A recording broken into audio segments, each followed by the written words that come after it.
You're a 168 fighter, and I know it sounds crazy, but if he were to like turn around and be like, "Hey, yeah, I'll fight David," like, I would be dope. I have a lot of respect for Terence Crawford, and just because I want to fight, if we would fight, doesn't mean we have hard feelings for each other. He's definitely a great fighter. I'd love to fight him. I need to get. I would love to get it. I just don't think he'll come up. Well, I mean, I'm not even at 168 no more. Right. But I mean, I would love to. Try to fight Crawford, or even spar. I would love to spar Crawford. When you see a tweet that says, "Hey, can you make 168, David from Turkey?" Can he still make 168? You seeing him now training at second fight at 175?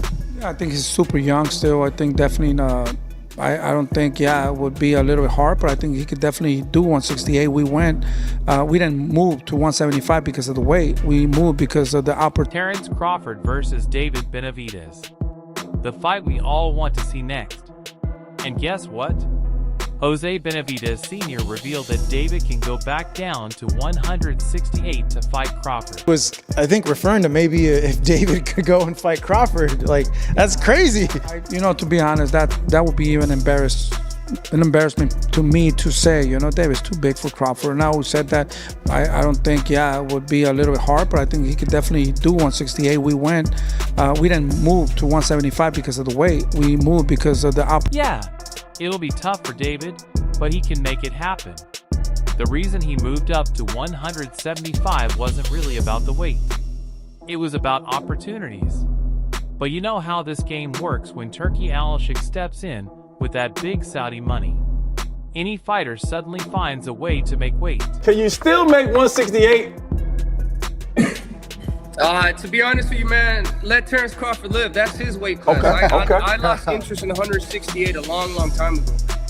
I know that we could get offered a lot of money to go down to 168, but I'm more comfortable at 170. As a matter of fact, Turki himself even tweeted that David can still make 168. So yeah, don't be surprised if we see Crawford versus Benavidez cooking up for next year, because when Turki gets involved, anything is possible. Add to that the styles, Crawford's IQ and movement versus Benavidez's thunderous power, and you've got a clash that's as much chess as it is violence. 168, when we think about anybody at 168 outside of Canelo, the first name that comes to anybody's mind is David Benavidez. What about the potential for a fight like that? Oh, like I said, man, that's a big dude. You know what I mean? He ain't even at 168. When you look right now, it's at 175, yeah. He probably can't even make 168. The stakes are massive. Legacy on one side, a proving statement on the other, and guaranteed eyeballs and pay-per-view buys. If promoters lock this up, expect a huge training camp, some smart weight management, and a fight night that nobody in boxing wants to miss. Keep your alerts on. This one could go from rumor to reality faster than you think. Alashik posted on social media asking if David Benavidez is still capable of making it down to 168. Now, we're not sure if this little tease that Turki made was targeted as a hint for a future fight between Crawford and Benavidez, or Canelo versus Benavidez. And just when we were all hyped thinking Crawford versus Benavidez might actually go down next, Blue Blood Sports TV jumps in and drops a full reality check on David Benavidez. And man, he didn't hold back. He basically said, "Hold up, champ. You can't call Crawford an opportunist when you were begging for that same Canelo fight." And he's right. You can't rewrite history just because the spotlight missed you by an inch. What Terence Crawford achieved is massive compared to yourself that people say technically should have been at 175. So you cannot discredit Terence Crawford and say he's an opportunist, because this is the same version Canelo Alvarez that you wanted to fight. And you would have wanted to get all the credit in the world for beating this Canelo, and you wouldn't have wanted to hear people talk about you as an opportunist and you fought a version of Canelo Alvarez that was washed up. Benavidez spent years calling for Canelo, chasing him through divisions like a Pokemon. And now that Bud pulled it off, suddenly it's, "Oh, that version of Canelo was old." Come on, bro. That's like saying you didn't want the cake after watching someone else eat it. And look, I get it. Benavidez should have gotten that fight years ago. WBC politics did him dirty. No doubt. But discrediting Crawford now, that's just emotional cardio. Don't discredit Terence Crawford's victory. That's nasty work, bro. And you one of my guys, you know that. And shout out to your father and your brother. Don't let these people put batteries in your back for you to discredit Terence Crawford's victory. Don't let it happen, bro. We know a disservice was done to you. We know you should have been got the Canelo Alvarez fight. We already know that. But don't say this was a washed-up version of Canelo Alvarez, because you would have accepted the same fight and wanted all the credit. The truth is Bud dared to do what nobody else had the guts to. Move up 21 pounds and take on a guy everyone else was scared to face. And if David's really planning to drop back to 168 for Crawford, I respect it.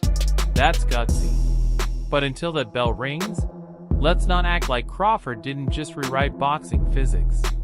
Because whether you love him or hate him, Bud made history. And the only thing opportunistic about it was his perfect timing to make everyone else look small. So you would have fought the same version of Canelo Alvarez and expected all the credit in the world.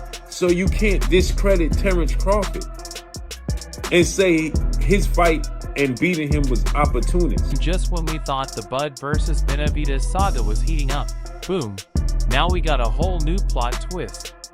Apparently Team Crawford saying Bud wants $100 million for his next fight. Yeah, you heard that right. 100 million? Bro, that's not a purse. That's a Powerball dream. I mean, we all love Bud, but if that's the price tag, he might have to fight Thanos at this point, because unless Turkey Al-Sheikh starts printing money in Riyadh, who's signing the check? I'm going to start off with what Bernie of Team Crawford said, right? He says, quote, "I think Terence Crawford is done. If it ain't $100 million to go down and fight those guys like Janabek, Edislandi Lara, and Carlos Adames, let them guys do all the hard work." $100 million? What you think you got? Kelsey Grammer? Chelsea Clinton? But let's be real. This move screams, I've conquered boxing. Now pay me like a legend. And I get it. Crawford just cooked Canelo. Made him look like he was buffering in 4K. So of course he feels untouchable.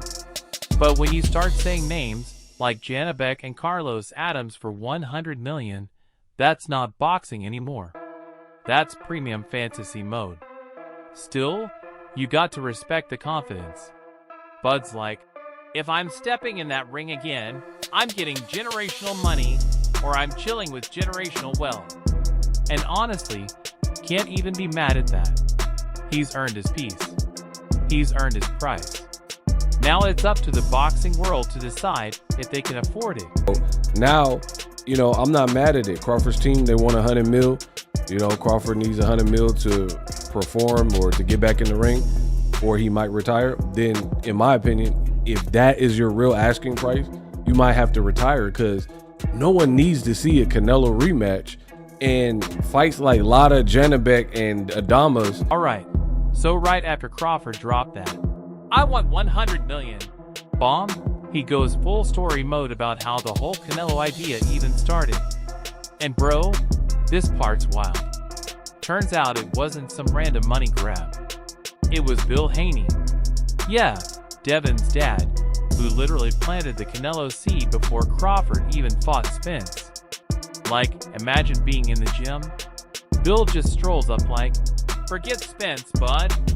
Chase Canelo. And Bud's there thinking, man, that dude's big. Fast forward, he looks again and goes, hold up, we're the same height. That's when the light bulb goes on. Hold on, bro, for real? I thought this was after. No, this is before. Crawford Spence won. He said, man, don't even stop chasing Errol Spence. He was like, man, the guy to focus on chase is Canelo. Really? He was like, man, you can beat him. He was like, man, Spence, Canelo. And like every time I see him, he'd be like, Canelo. And honestly, that's the beauty of Bud. He doesn't move off ego, he moves off belief. Dude actually studied Canelo's game like he was doing homework for a championship thesis. You can tell that Bill Haney talk got in his head in a good way. And when Canelo's team started talking about Crawford doesn't sell, Bud basically said, "Cool, then don't say my name. I'm the ticket now." That's vintage Bud. Calm now. But that quiet tone means somebody's getting cooked later. I mean, I'm like, all right, we the same height, around the same size. Like, he a little thicker, okay.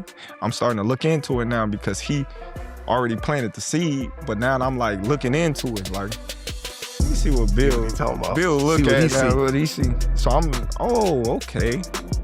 This what he talking about. Cause he like, man, he's not a big dude. And he just kept saying he's not a big dude and you can beat him. And then when I looked into it, I'm like, damn, Bill right. You know? And just when you thought the whole Canelo idea was wild, wait till you hear what went down behind the scenes. Bud's out here doing 9-hour negotiations in Saudi, sitting in some back room like he's trying to unlock a secret boss level in a video game. Man said he was by himself surrounded by people talking in another language, texting, calling, whispering, and he's just sitting there like, "I just want to talk to Turkey." But nah, they said he couldn't because apparently Turkey's his friend and might go easy on him. Bro, imagine being too likable to negotiate your own deal. That's when I realized this ain't your regular fighter. This is a man who does his own business like he's the CEO of Team Crawford Enterprises. No lawyer, no middleman, just Bud standing his ground for 9 hours until both sides leave looking half satisfied and half broken. They brought me in there, then we went to the little back room, and we was there for like 9 hours, going back and forth. Dang. You know, they not budging, I'm not budging. I'm in that mug like this. I'm like, By yourself? By myself. And they like, and they calling Turkey. He's not. They talking in their language and texting, and we going back and forth. That's when you know it's real. And when he said it wasn't the deal they wanted or the deal I wanted, but it's done, you could just feel the chess move click. Like, okay, this man didn't just secure a fight, he secured a legacy clause. And let's be honest, when people say Crawford did it for the money, stop it. Bud literally said, "Who's fighting for free?" And he's right. You and I wouldn't clock into work for exposure. So why should he? The dude's been blackballed, underestimated, and told he doesn't sell. And yet, here he is negotiating in a different continent, chasing greatness like it owes him rent.